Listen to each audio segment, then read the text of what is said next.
the whole issue about cyber attacks is a very interesting one. I would always continue to remain relevant.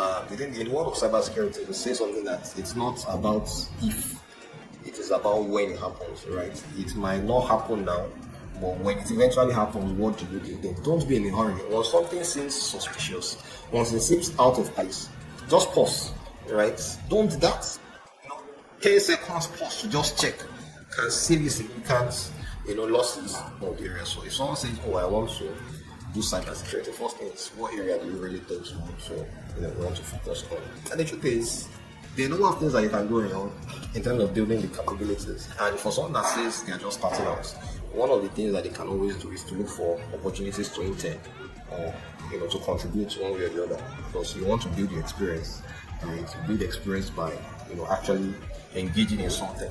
My name is Esther and on my tech journey with Esther, I sit down with tech folks to talk about how they've been able to handle rejections, overcome obstacles in their careers, and really cut through the hype. From coding mistakes to battling rejections, to balancing work life, and even doing phenomenal things, my guests will share everything raw and real on my tech journey with Esther. New episodes drop every week, so you don't want to miss out. Hi everyone, and welcome to another episode of My Tech Journey with Esther. Today's episode is very special because of the guest I have today. I have my brother, my own blood brother here today. Welcome, Olaolu Agbaje, to My Tech Journey with Esther. Yeah, It's been a long time coming, right? We've been planning and finally you are here today. So exactly. yeah, thanks for honoring our invitation. Yeah. All right, so let's get started by I'll introduce Olaolu officially to us, and then we'll get started on the conversation. I feel like I'm too happy. Okay. Olaolu is a senior manager in the cyber and privacy function in KPMG Nigeria, with over 11 years experience in providing cybersecurity, privacy, and business resilience services to clients. He has led several projects that involve data protection and privacy assessments, implementation, cybersecurity governance, and a lot more. As a recognized thought leader, Olaolu has contributed to several cybersecurity publications and has established himself as a prominent voice in the field, both in Nigeria and across Africa. So everyone join me in welcoming my brother, in whom I'm well pleased and proud of, Olaolu Agbaje. Welcome officially to My Tech Journey with Esther. Thank you. Thank you. Yeah. I'm happy to be here. Thank you for having me. Like you said, it's been a long time coming, but we're happy it's happening finally. Yeah, I'm happy it's happening finally. So before we start all the serious stuff, I always call him Mople. I hope I will stick to Olaoluwa. So before we start all the serious stuff, I was like, what game can I play with you? Because I always play games with my guests, and I know you to a very large extent, and it was hard coming up with a game because I'm just like, okay, this one I think I will know the answer, but I finally found, I think, the right game. So I will just ask you questions about maybe some stuff that I don't know, and you just tell me simple questions. The last TV show you watched was what? The last TV show. TV show that we watched. That you watched. Okay. I'm trying to even remember. Watch TV, right? It's been a long That's time. why I put it there, because I was like, okay. Last TV show I watched. Yeah. Um. Well, well. I mean, I think I remember back then, when I was still not too busy. We used to watch this food network. Some of these Okay, cooking I shows. remember that. But these days, apart from football that I watch, I can't remember the last time I actually set out to say, this movie I want to watch, except the one that Pierce says, let's watch this movie. It's really, really work and resting and football and work and resting and football and all that. No, we'll get Yeah, I to think. the root of that work today. Yeah, but yeah, there are a few TV shows I'm sure I've watched. The Food Okay. Network TV show is one. I know we used to watch these reality TV shows back then. Um, the one with these pastors' wives. I think there was one that. Okay, yeah, I think Pastor's Wives reality show, right? Yeah, I there was think I one remember like that that one. back then. But it's been a while. It's been a while. Yeah. Okay, okay. Your favorite holiday destination is what? Uh-uh. Holiday destination. I Mm-hmm. was reading recently somewhere in Japan. They said there are some nice places. Oh, okay. Well, but favorite holiday destination? Just let's go to the Bahamas and go and chill. Oh shit. Some nice islands. Just go relax and And enjoy chill. beachside, that kind Yeah. of thing. So Nice and yeah, so unwind. you have a number of places that you hear about outside, of course, definitely outside the country. Somewhere far away.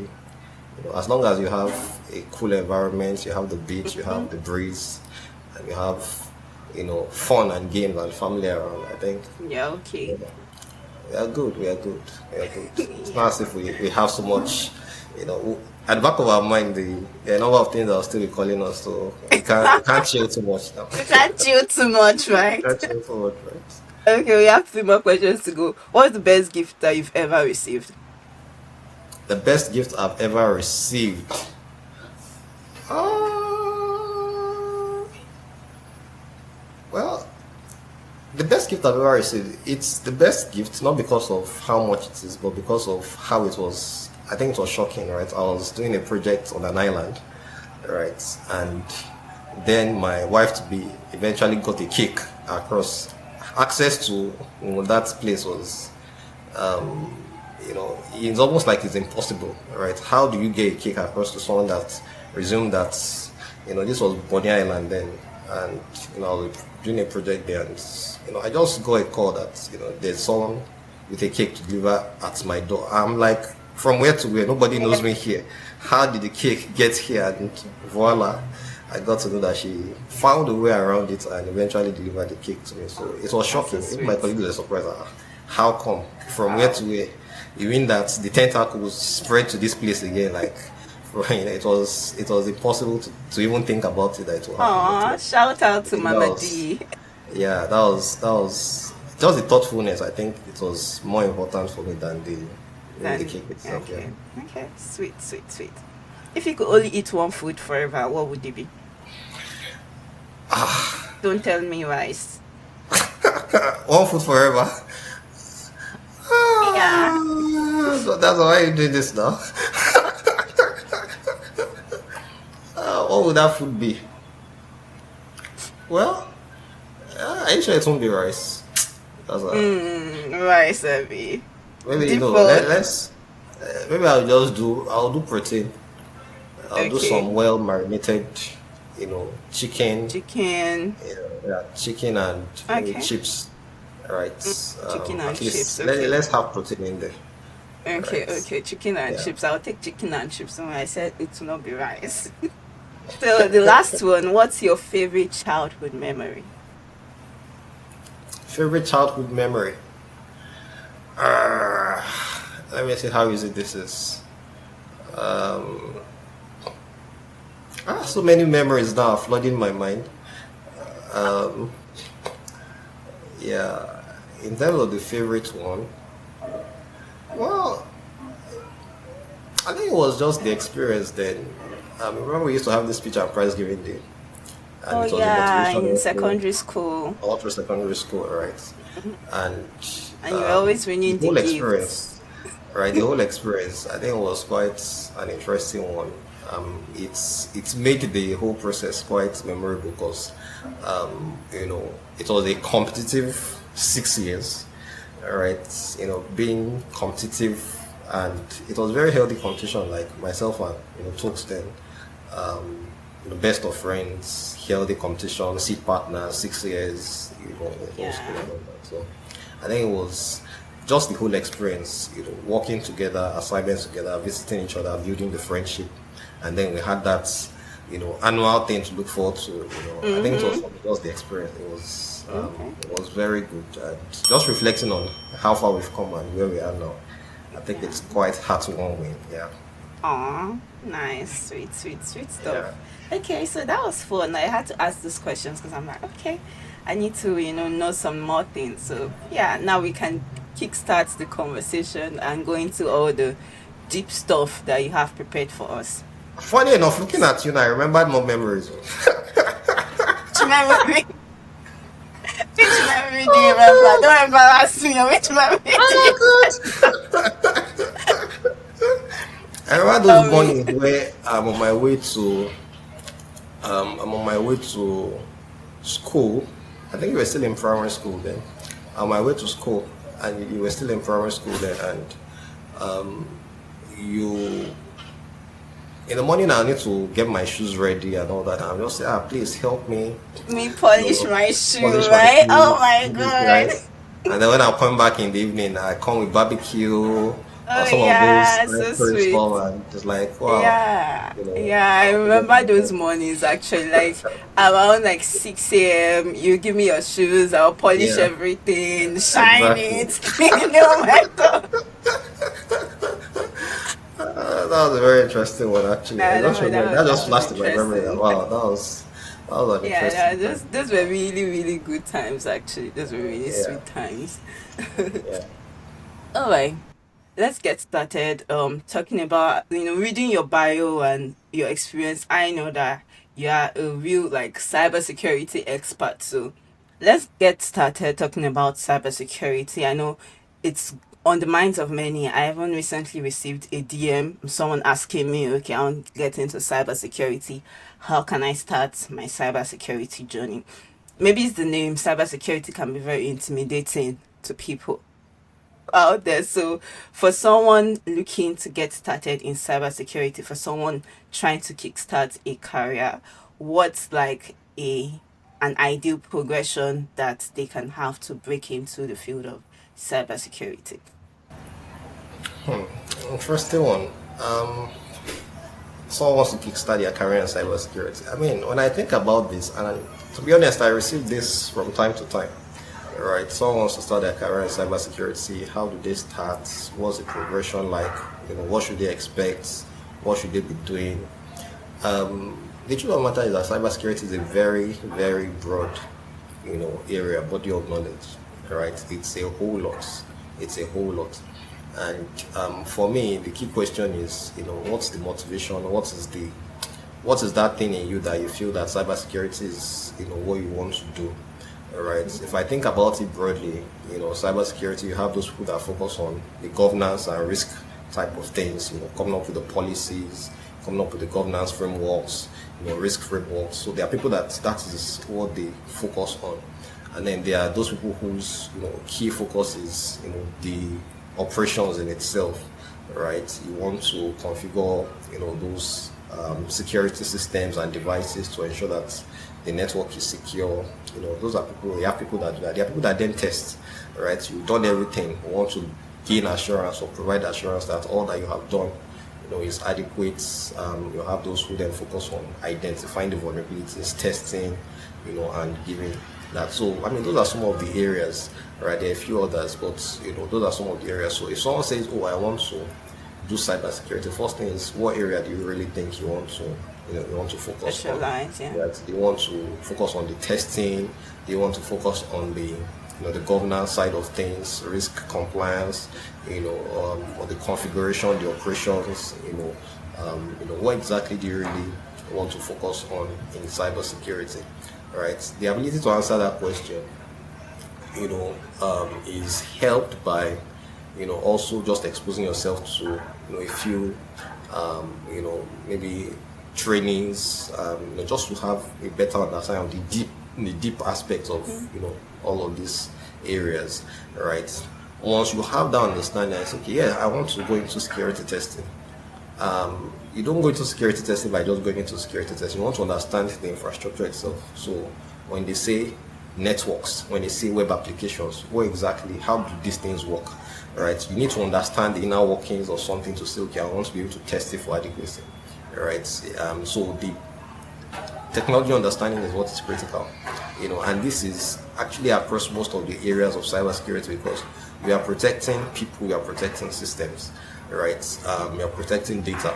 So if you do not understand how these things work, by default, you can't just say, okay, I know how to test it. It's just going to be head academic knowledge.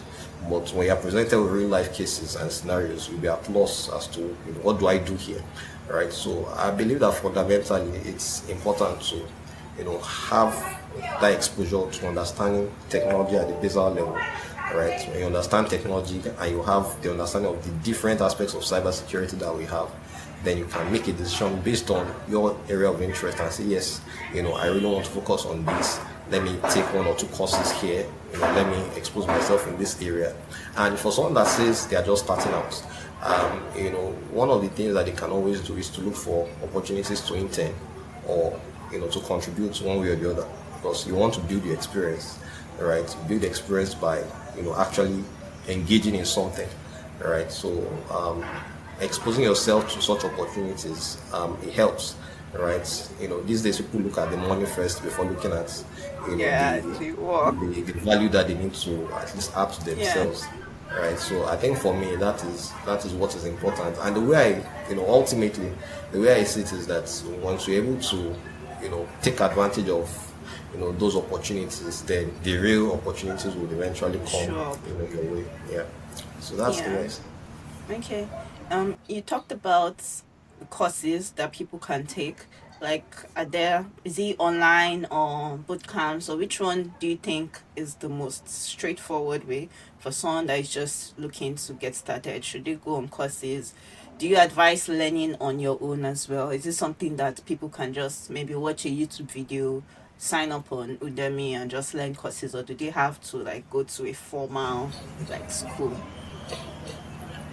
Right. So the interesting thing today is that I was telling someone yesterday that knowledge is cheap, right? And the sense that you don't need to do too much to get access to knowledge, right? Yes, there are structured learning opportunities and avenues that exist, but fundamentally, getting access to knowledge is very cheap and available these days. Right. The way I view certifications is that most of the certifications are helpful, when you already, you are not using the certification to necessarily build that knowledge from scratch, right? You have good knowledge about a number of things, and then that certification exposes you further, and then you build, on that, right? So, the basic knowledge is I mean, most of the online learning platforms, Udemy, Coursera, LinkedIn Learn, all those platforms, you have a lot of, courses, and, opportunities to learn, some of the basic things, around cybersecurity and around technology. How do web applications work, for example, right? How do mobile applications work? You watch a YouTube video, you have a lot of those resources, right? So, people would need to, just, look at some of those platforms, right? A number of courses are free, a number of them are paid, right? Whether it's free or paid, at the heart of it is gaining the knowledge. Having the knowledge is one step out of the cave. The understanding is the other part. And most times people have knowledge, but they don't really understand it. And that's why when they're exposed to real life scenarios, they don't know how to apply that knowledge, because the understanding is not really there. Right. The understanding is, sort of reinforced by your exposure to actual, real life scenarios, that would help you to consolidate some of the things you already got from, these learning platforms, right? And it's so important. That's why as you do all of these things, look for volunteer opportunities, look for internship opportunities, where you can actually contribute to something. Right. When you think about volunteer opportunities, this could even be as simple as awareness. You just want to be within the space. You're coming in afresh. You want to just find yourself within the a sort of cybersecurity firm where you have like minds. Some people are coming newly. Some people are building their skills. Some people are experienced there. But once you find yourself in those circles, right, then you are closer to getting to where you want to be. Right. So volunteer opportunities are very important. There are people that all they do is create security awareness for for women, for children, for those who are less privileged, and all that.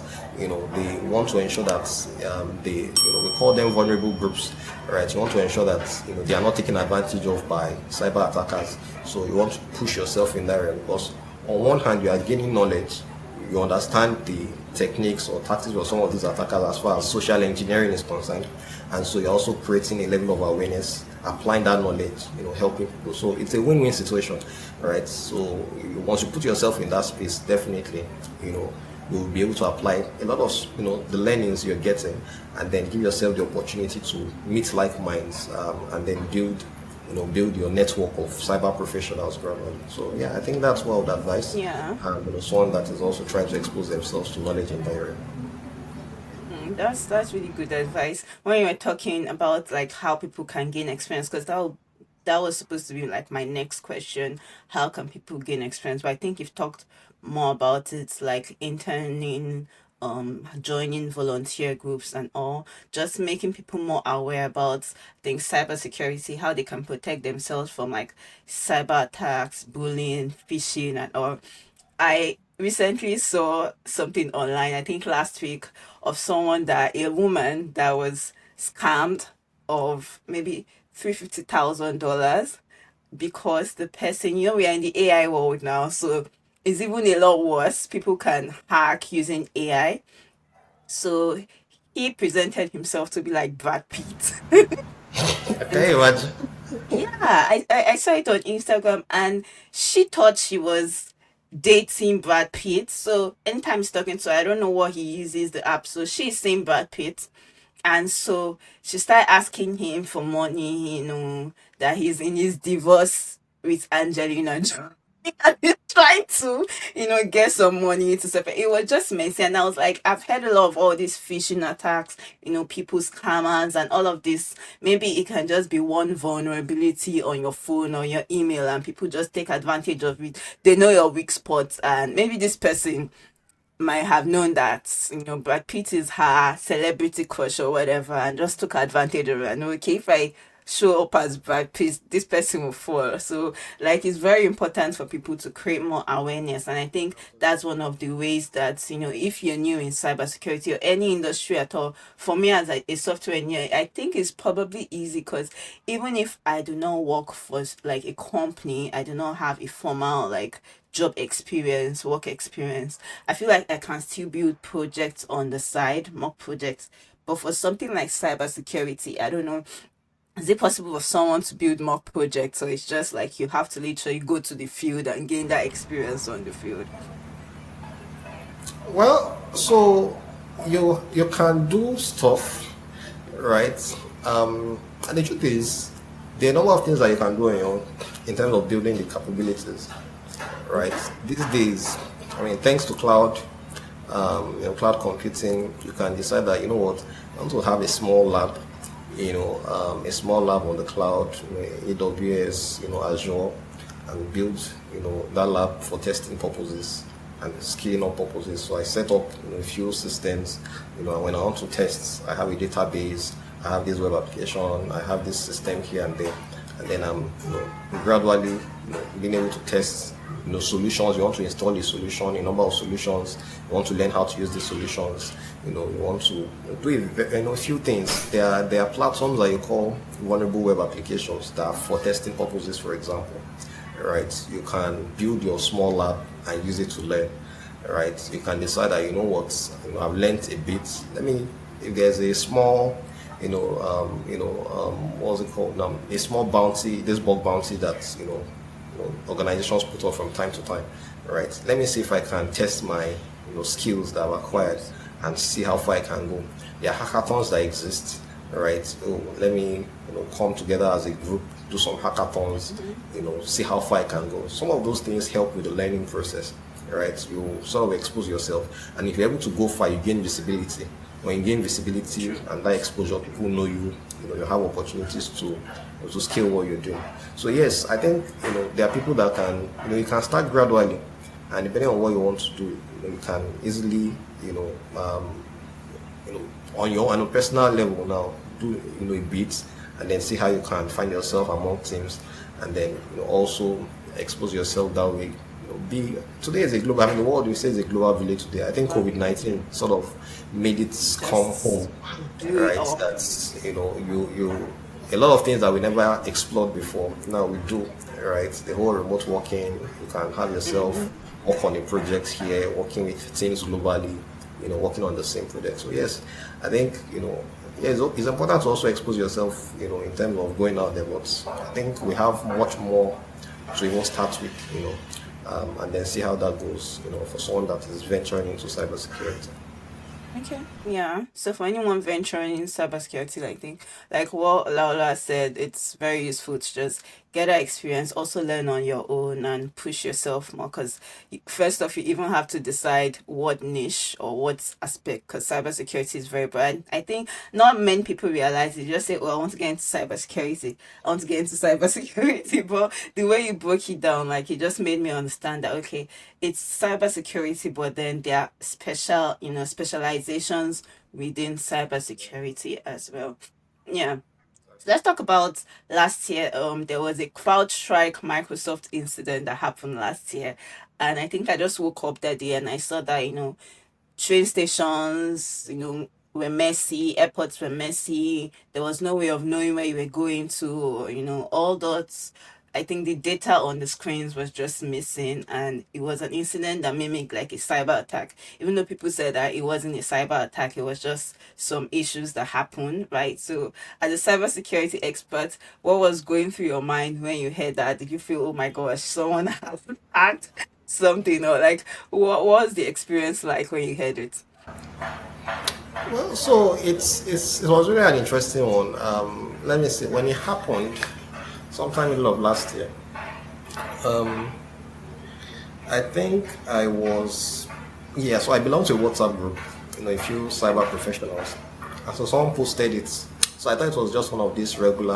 It came in the middle of work. I was in a meeting, so I just glanced at it. I didn't really pay so much attention to it. Like maybe it's just one of these things. I just read the headline and moved on. Almost every day you have Yeah, you one have someone that is sharp putting on major, news in WhatsApp. exactly. So one incident or the other, someone sending something. I just maybe it's just one of these things. So I moved on. But while working, I just saw that I was added to a group, within my larger organization, the global organization. I was part of a cybersecurity group, and then a lot of conversation was happening. So I said, okay, looks like this is serious. Let me go read the news that was posted on the group chat. So I went to read it and I saw, wow, this thing seems, quite serious. Organizations being affected, people stranded. You can't do this, you can't do that. Systems are no longer available. So I mean, it was an interesting one. Something that seemed, you know, seemingly to help the organization. We talk about patches, security updates, right? Security updates are supposed to help to address a gap or a vulnerability, or just fix a gap, on a software or a hardware. So this was something that was deployed by CrowdStrike themselves on their own security solution. A security solution that is supposed to protect the organization's systems, right? So this solution then received an update.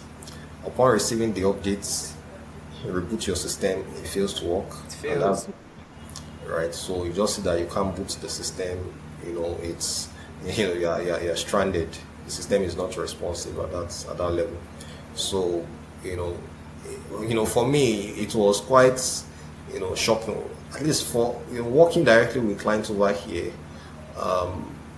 we didn't have, or I didn't have, direct clients that directly were impacted, because of that. Again, you think about the fact that there are people who have patch management processes that you do not receive patches immediately. It also has the advantage, right? So if a patch is coming today, you have configured your systems not to install that patch immediately. So there's a delay, right? The delay is supposed to help you to test the patch, ensure that you are comfortable with it, and then you push it to your systems, right? So the responsibility of organizations really is to ensure that, in as much as patches are supposed to be implemented or installed, you also have your own internal processes to test these patches before they are deployed. But when you don't have that in place, you just trust the OEM that, the OEM has deployed, has prepared the patch, uploaded it. So yeah, go ahead. install it. So you just auto install. Most of the organizations that were affected, auto update, auto install. So that was what happened, right? And the spread was quite significant. It was almost There like was a a lot. major issue, It right? All was. the people using this, solution were affected, right? And you would not imagine that a solution that should protect you then violates creates that problem where you can't even access Yeah. the system again in the first place. So that was a major one, globally, right? It was almost like an attack box. It's an It incident was, yeah, it that was an incident was from their own, will I exactly say, their own a solution that should negligence, kind protect. of. Exactly. How many resumes have you sent out with zero response? Or maybe you're getting interviews but you just can't seem to land a job. I've been there and I know it's so frustrating, right? But the good news, I've created a toolkit to change all of that for you. Introducing the Get a Job Toolkit, your step-by-step guide to finally land your dream tech job. Inside, you get 3 resume and cover letter templates, a job tracking sheet, 100 plus interview power phrases, reach out messages to recruiters, and a LinkedIn optimization checklist.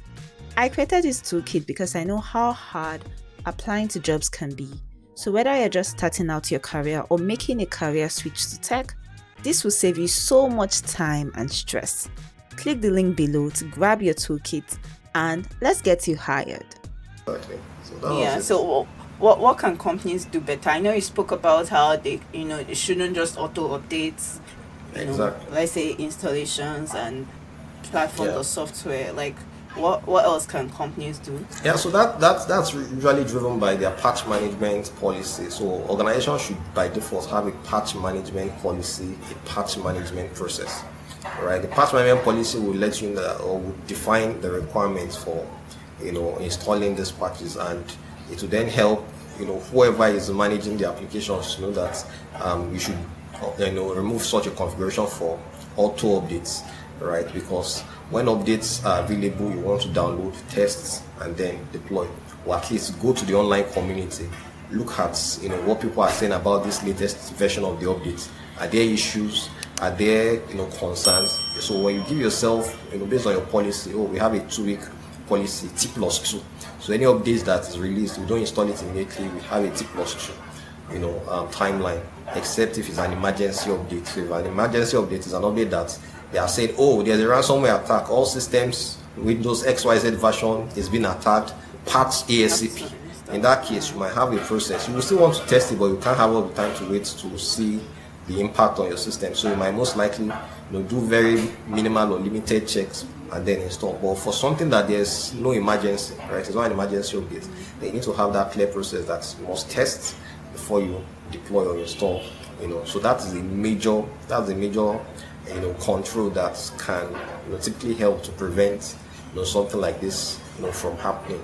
Testing is important. Most times people underestimate what testing means and what it helps to achieve, right? But when you test something, you monitor, you see the implications or the impact, and then yes, you might not be able to always test within a replica of your production environment, but at least it's better than not doing anything at all.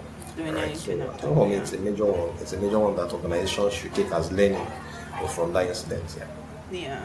And speaking of like these cyber attacks and things that happen on online, I was reading a report last year, and I think it was from Forbes. They mentioned that there were over 2,300 cyber attacks that that affected millions of people. So bringing it home to people, like, just how can people be more aware of cyber attacks and protect themselves, because we are in a world where some people are very careful about cyber attacks. They have 2FAs, they have things like that on their software, but some other people, they're not really aware, they don't really know. So how can people put measures in place to also protect themselves from all these cyber attacks, so that they don't fall victim of hackers? Yeah, thanks. The whole issue about cyber attacks is a very interesting one. I would always continue to remain relevant, and that's because um, the reality is, as much as we wake up as good guys every morning to go to work, do something. There are people that wake up every morning as bad guys to Thinking see about the who is gaps. their next victim. Exactly. So they wake up and they say, this guy that I sent this message, he hasn't responded. Let me see if I can craft it differently. Right? Oh, this guy that we've been getting this much information about, we are waiting for him to take this step so that we can take this action. Let's just keep an eye on him. So there are people that's their, they wake up every morning and that's their agenda for the day.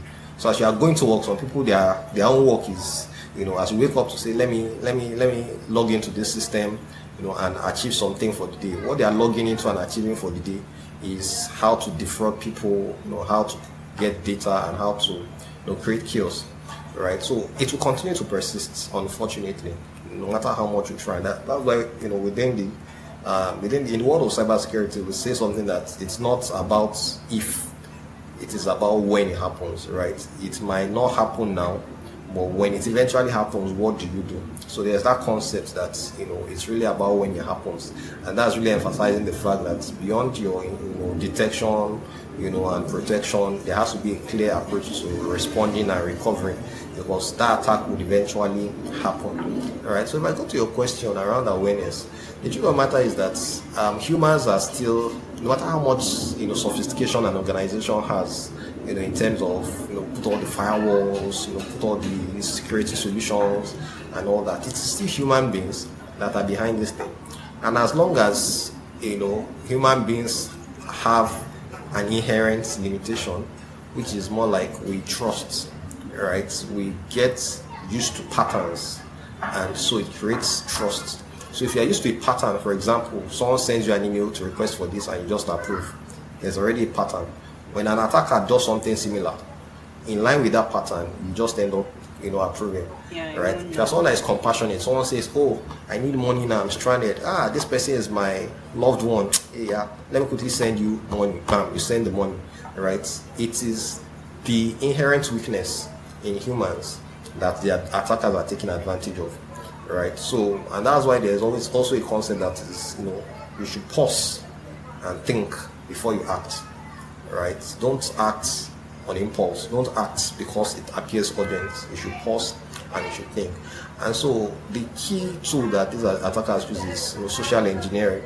Once they are able to come up with phishing emails. Phishing emails are emails that are crafted to appear to come from a legitimate, a trusted source, but it's actually an attacker that is behind it, right? And they are, within the email, they've embedded maybe malicious links or malicious documents, such that when you click it, then it's executing what we call a payload or a malicious script, and then tries to take over your system. So you have such that attackers, they sit down, they craft. You said something interesting, right, about AI used today. So AI tools also help, right? You have AI tools that in the past an attacker will sit down and say, I need to craft something sophisticated. Today, don't go to the AI tool and tell them what you want, tell it what you want it to. I need to give you correct. You solid, all the typographic errors that we used to have back in the days. I say, phishing, wrong grammar, blunders. You don't have it anymore. Exactly. Right? True. Solid, sophisticated, sound, believable,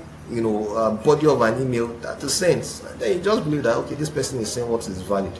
Right? Closely related to this phishing is business email compromise, and this is the one that most organizations can easily lose significant amount of money to, right? Because someone then appears to be a C-level staff, a CEO, a CFO, and is sending a mail that, I need so and so money, credit this my dollar account to this, I need it to make so and so payment ASAP.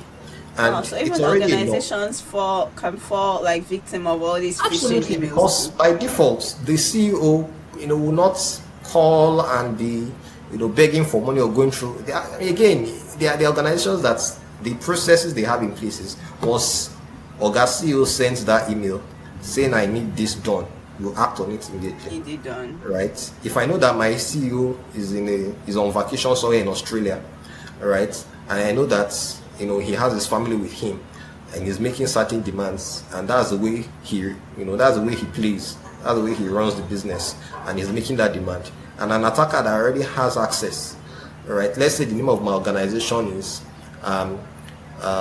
ST STM, right? STM, .com, and an attacker decides that, what, let me set up a domain that is STRN. Now the RN together looks like an M, right? So they set up a domain, and then they know they have a level of insights into what you're doing, because maybe they've gained access to your network, they are seeing the emails, they've set up a domain strn.com, and so the boss sends an email, they have access to that email, they block the email, send one from their own attacking system, copy, literally the same replicas of the same people, apart from the main recipients who they want to take the action of transferring the money. All the other people there are the fake people that they've copied. They are the people that are within the domain that they've created, but the same names. So they delete the original. Some would think that every other person is seeing it. Exactly. Oh my gosh. And so you get the email, and guy said, he has initiated the conversion. I will need you to transfer so and so to you by this time tomorrow. Just be on alert. I need it ASAP. The moment Oga makes the request, okay, please transfer it. This is the account number. They just delete that email, put the one that they created, and then Oga sends, the person sends the money. Oga is then saying, how far? I've not gotten this money. So, Oga, but we sent it to you. Waiting for you. Yeah. The money has gone. Sounds so that's how like something that can really happen. Yeah.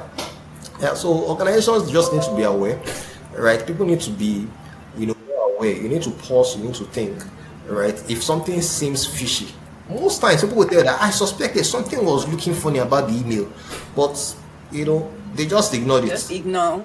They just feel that maybe it's just it's just me. Because they are doing a number of other things. The mail comes, they just say, hey, Oga said it already, now let's respond. They don't pay attention to the fine details. So the details are there in the mail to call the attention to the fact that this thing is malicious. It's suspect, it's suspicious. It's not looking right. Yeah, they just ignore it and say, I've been waiting for it now. Oga sent it, let me respond. And then it goes, and that's the end. Right? So these are things that, happen a lot. So we the encouragement and the charge for people is, pay attention to this thing. Don't be in a hurry. Once something seems suspicious, once it seems out of place, just pause, right? Don't 10 seconds pause to just check can save you significant, losses, right? So it's important. So that awareness is something we continue to push. Businesses, individuals, just be aware, right? If it seems suspicious, don't respond. Someone calls you and says, I'm from your bank, you did this, you did that, blah blah blah. It's possible that they have information about you, they've gotten your data from somewhere, and they are creating an impression that they are to be trusted, right? So someone is saying, are you not so and so, but I'm calling from so and so, your date of birth is this, your this is this. That once you start hearing those things, it's only a bank that should have this information. Okay, I trust you are calling from a bank, and then they're asking that, okay, you get a code in 5 minutes, we are trying to process this one. Send it to us. Once you get the code, call it out so we can finalize it. You say yes, okay. Meanwhile, the code they are trying to do is a code to gain access to maybe a financial platform, your OTP. You say yes, you just say that you don't have access to your platforms anymore. You find out. Right? But if you pause to think, you say, will my bank really be calling me? What's this about? I didn't make this request. They really need my and then you tell them, don't worry, I'll come to the banking hall tomorrow to address it. There's no hurry, right? So that in itself, once you have that awareness, you're able to be a step ahead of them, and you won't fall prey and victim to this. But like I said, our inherent limitations as humans and weaknesses that if you are not focused, you are doing a number of things. When that call comes in, you are not processing it as if this thing can be malicious. You just act and almost half not too focused on it. You just half-minded, you just act on it, and then it's more later. And then later in the day, you're not like, oh my god, what did I do? What happened? This alert is coming in. I didn't perform this transaction. And you backtrack, you then realize that you were not at alert when that call came and took advantage of that. Yeah. True. All you said is so useful. I think even me, you mentioned that attackers take advantage of your weaknesses.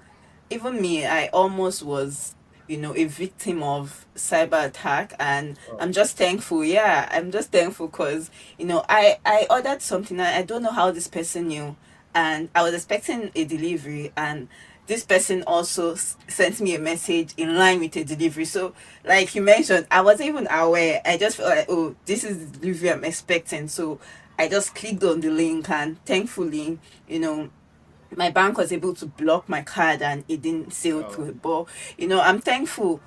Just pausing, my weakness at that point was, okay, my delivery, I've been waiting for this thing, I finally have an update. So attackers really, I don't know, maybe it's based on the data they get. So right now, when I even get an email, or I'm just very careful, like you said, I'm not in a haste to click any link, to do anything.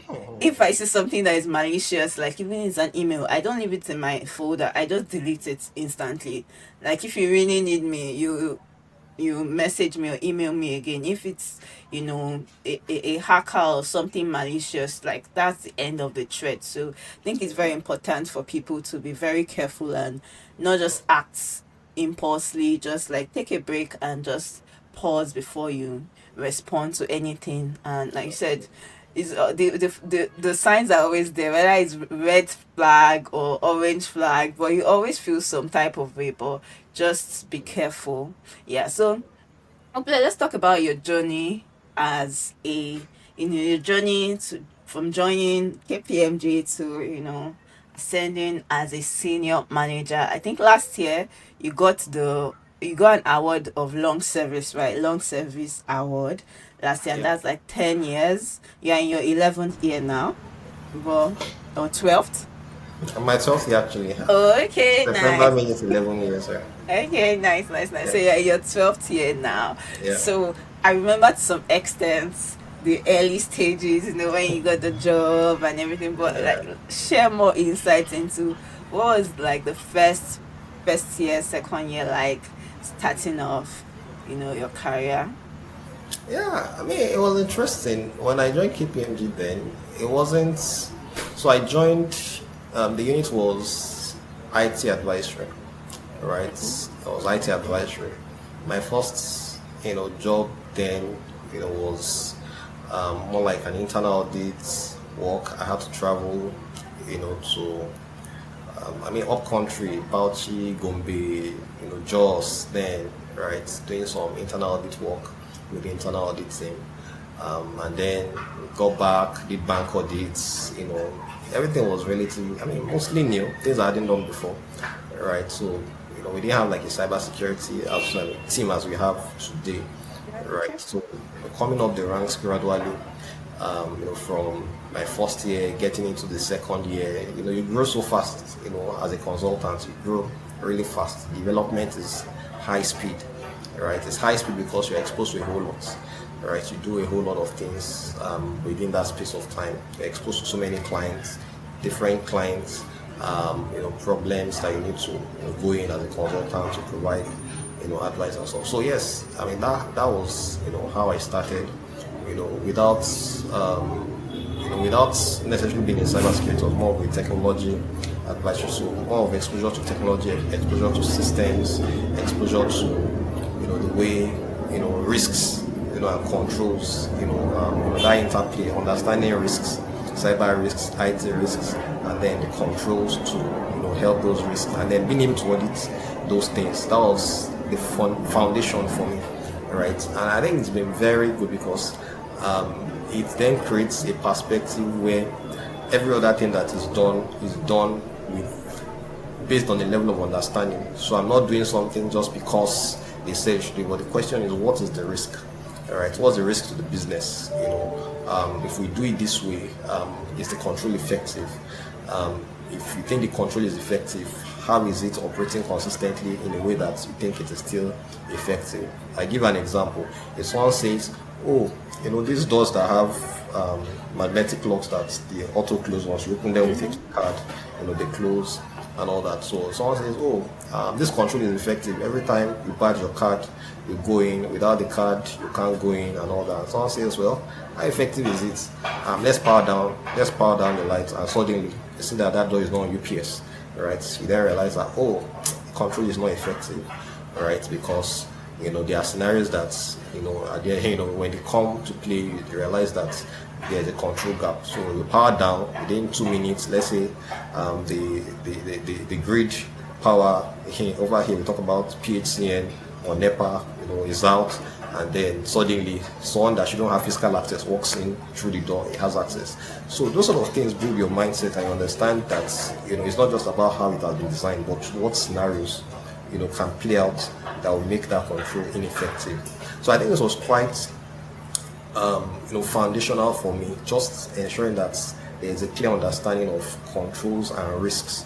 Right, it was very fundamental, and being able to audit these systems means that one is able to identify what the gaps are. And when I bring that back to cybersecurity, which is what I eventually, was exposed to, you see that your understanding of the risks and controls helps you to understand the way the attacker also thinks. Right. Early on in my career, I was also then exposed to the technical security assessment, or you call ethical hacking.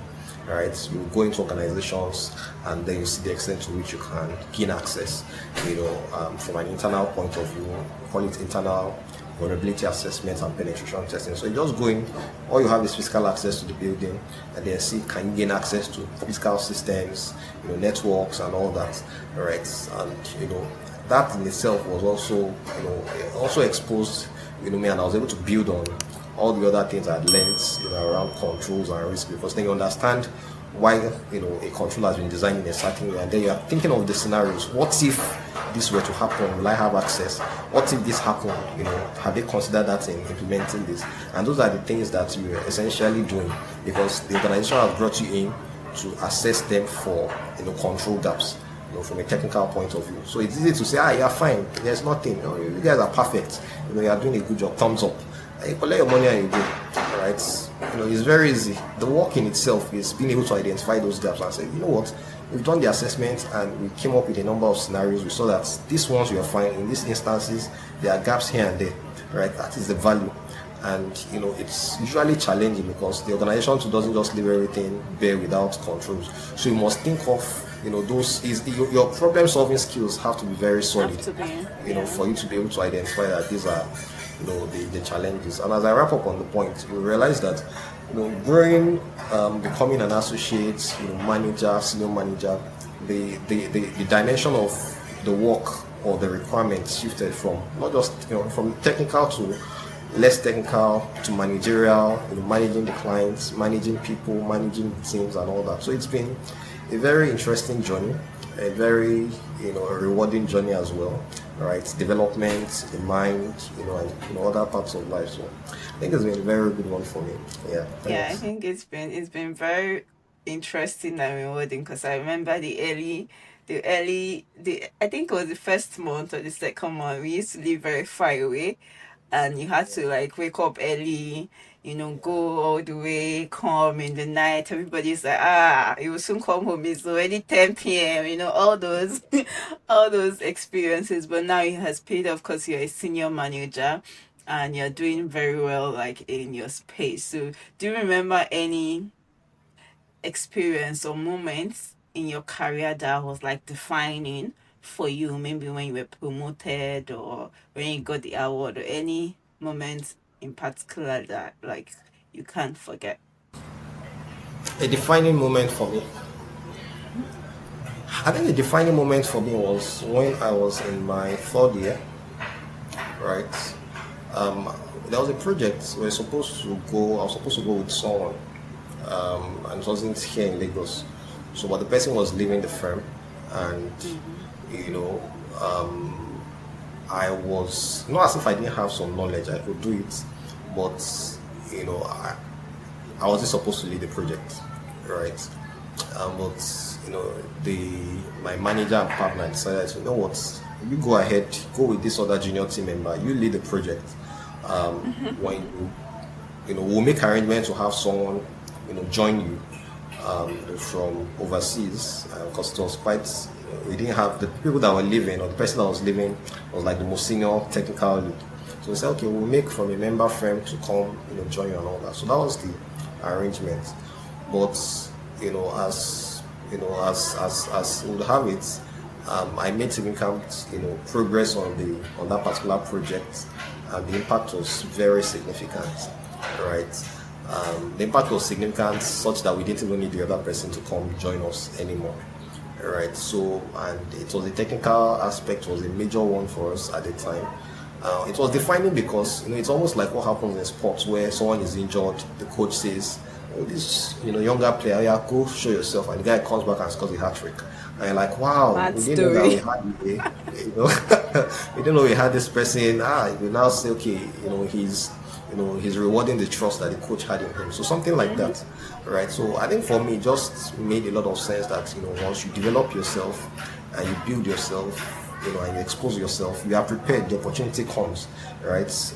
I believe something that life and chance, time and chance will always bring opportunities, right? When the opportunities come, you must make the right choices to take advantage of them. When you make the right choices to take advantage of them, it builds your proficiency.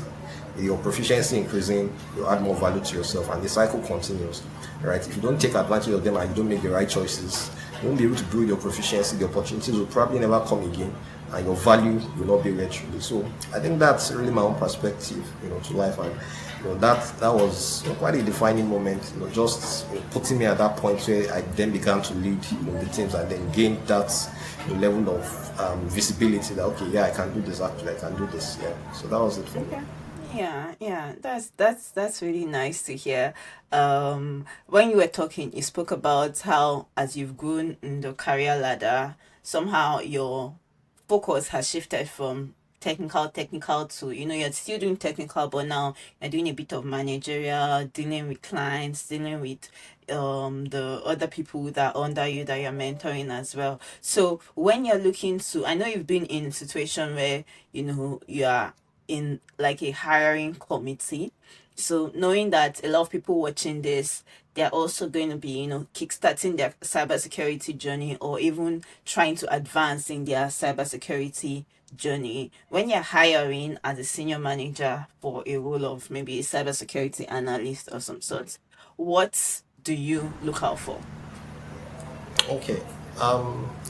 So hiring, I think for me, one major thing is the problem solving skills, right? Okay. I look out for people who have very strong problem solving skills. Like I said, the problem solving and creativity sort of go together, and that's because as a consultant, you are being paid for solving problems. That's the truth. Yeah. Right? You must have a very strong ability and interest to solve problems, and what goes closely or closely related to that is then your desire for knowledge. You must be ready to read, learn, you know, sort of mop knowledge and be able to transform it or translate it in such a way that it then adds value to people. So I look out for people who are really interested in learning.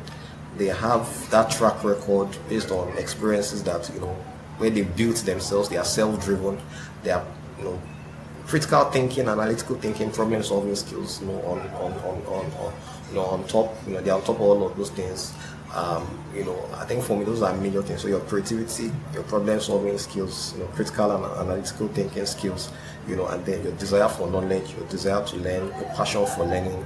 I think for me, those are major things that anyone, and it's cybersecurity, but I'm sure if you have those basic skills, many things you get involved in, you'll be able to, Yeah. fly, accelerate your growth, so to speak. Yeah. Yeah, nice. Thank you, Claire. This has been very insightful. Even me, that I'm not a cybersecurity expert, I've learned a couple of things, how to protect myself, and I'm sure a lot of people also that are interested in getting into like the cybersecurity field have also, learned from what you've shared with us. So thank you for honoring our invite, and hopefully maybe in a couple of seasons more, we'll call you and you'll come again. Sure, sure. I'll be happy to do that. I mean, I've also Yeah, enjoyed myself. I mean, doing this with you, awesome. chatting on this platform with you has been good. I'm sure, like I said at the beginning, when people look at me, they say, I can see two faces, the same Similar person, all of faces. the rest. Right? Yeah, so Yeah, it's been interesting. I good. can see it too. Yeah, thank you so much. And thank you to everyone that has joined this conversation and that Yeah, has listened to the very end. And I'll see you in another episode. Bye. yeah, thank you. Bye. Yeah.